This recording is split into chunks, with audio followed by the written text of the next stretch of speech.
The deal between Marvel Studios and Sony over the film rights for Spider-Man is a bit complicated, and on the internet there are a lot of misconceptions about it.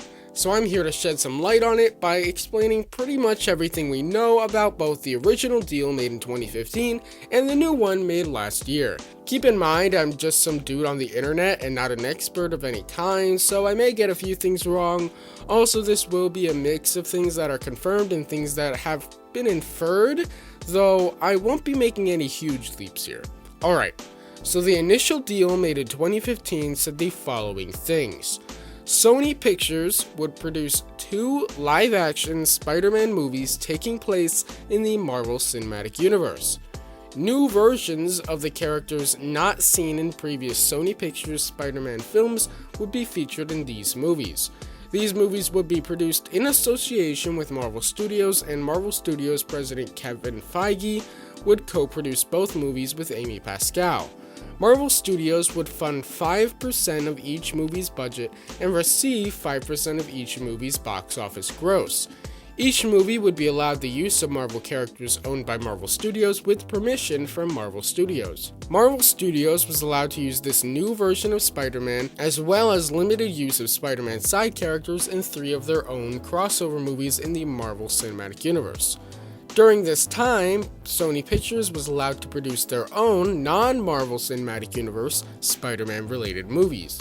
These movies couldn't portray Spider-Man or any side characters used in official Marvel Cinematic Universe movies in live action without permission from Marvel Studios. Sony Pictures could use any Marvel character they had the rights to in animation as long as they were not the version depicted in Marvel Cinematic Universe movies. Any Marvel movies produced by Sony Pictures without involvement from Marvel Studios were not considered part of the Marvel Cinematic Universe. Finally, the deal between Marvel Studios and Sony Pictures would not be considered for extension unless at least one of the 2 solo Marvel Cinematic Universe Spider-Man movies grossed more than $1 billion. So that was the original deal. With this, Sony made Spider-Man Homecoming and Spider-Man Far From Home in the MCU, and Venom and Spider-Man Into the Spider-Verse outside the MCU. They did attempt to have Tom Holland cameo in Venom, but apparently Marvel Studios put a stop to it. Meanwhile, Marvel Studios used Spider-Man in Captain America Civil War, Avengers Infinity War, and Avengers Endgame. Marvel kinda put all their bets on Spider-Man returning to the MCU.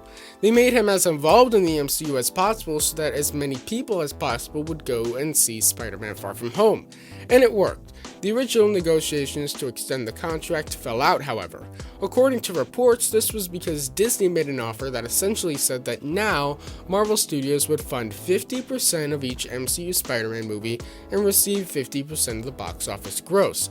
Not only that, but Disney wanted that deal to extend to any Sony Pictures Spider-Man film, MCU or not. Sony was kinda scared off by this, and this led to the companies bidding farewell. But now, of course, they are back together, so what is this new deal? Well, this is the best I could come up with for the terms and conditions.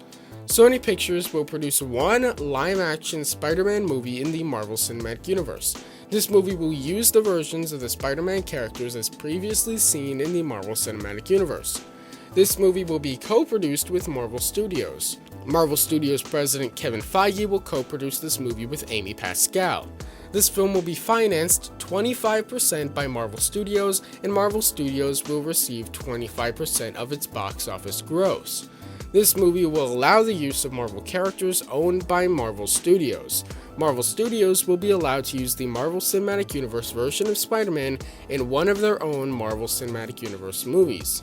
Sony Pictures will be allowed to produce Spider-Man related movies without involvement from Marvel Studios. These movies will allow the use of the Marvel Cinematic Universe versions of the Spider-Man characters. It's speculated this means that these movies cannot feature any Marvel Cinematic Universe characters in the title role, and that they can use these characters with guidance from Marvel Studios.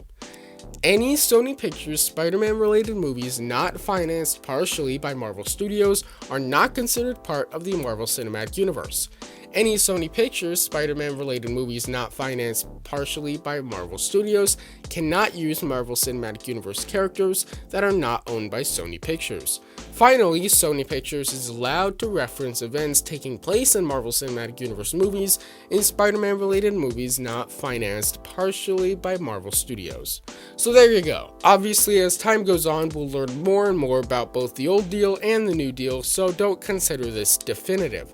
Also, as I said before, don't consider this fact. Maybe I or someone else misinterpreted or just plain got it wrong, so take this with a grain of salt or two. So that's it for this video. Make sure to subscribe for daily videos on the franchises you love, and I'll see you tomorrow. Bye.